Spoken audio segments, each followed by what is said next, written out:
Well, good morning. This is my Virgin broadcast, and I'm sitting here in my rather nice suite of the Fred Olsen ship Boudica. It's probably going to be running about 48 hours behind this because right now I can't upload everything without it costing me about £5 a minute because we're on Ocean Cellular. But I just thought today, because I've obviously launched my new website now, philhopkins.co.uk. Please come and join me if you haven't done already. My website's about life-changing stories, and I've just given a talk now on a life-changing story there. Errol Flynn, I've just done the talk. Delighted to report that it went very well with an audience of about 400. And I've come back into the crew now, into my cabin.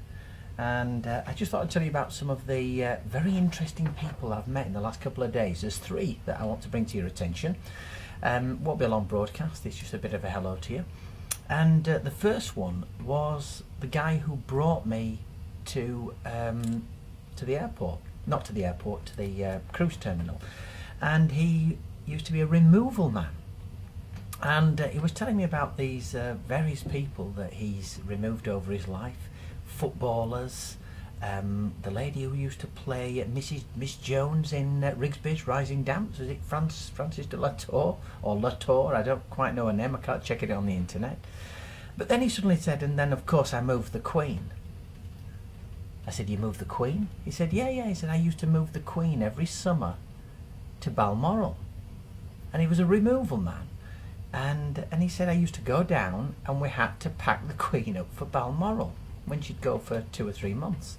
And he said, oh yeah, I remember putting 15 push bikes into, they have 2 juggernauts with trailers. He was telling me this, and it was quite fascinating. And I never cease to be amazed at these people that you meet. And then I got talking to another chap, and he was a business consultant, and he was telling me everything about what he did do with hospitals and one thing and another. And he moonlighted as a musical director working with amateur theatre societies, and his wife, who was relatively quiet at that point, and I turned to her and I said, and what do you do? And she said, I'm an investigator on the Hillsborough inquiry. And she worked for the Independent Police Complaints Commission investigating the West Midlands Force specifically. And then finally, the guy who suddenly, in his strong Lancashire accent, shouted over to me, he says, hey mate, he says, are you that Hollywood speaker? I said, well, that's me.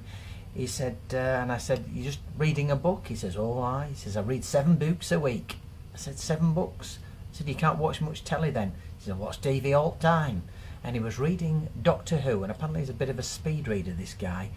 Turned out he was the retired solicitor to the chairman of a very famous football club, which I have to keep anonymous.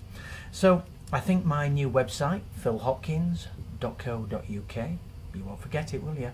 It's about life-changing stories, and some of them change other people's lives, some change ours, but some of the characters that you meet on board a ship never ever ceases to fascinate me.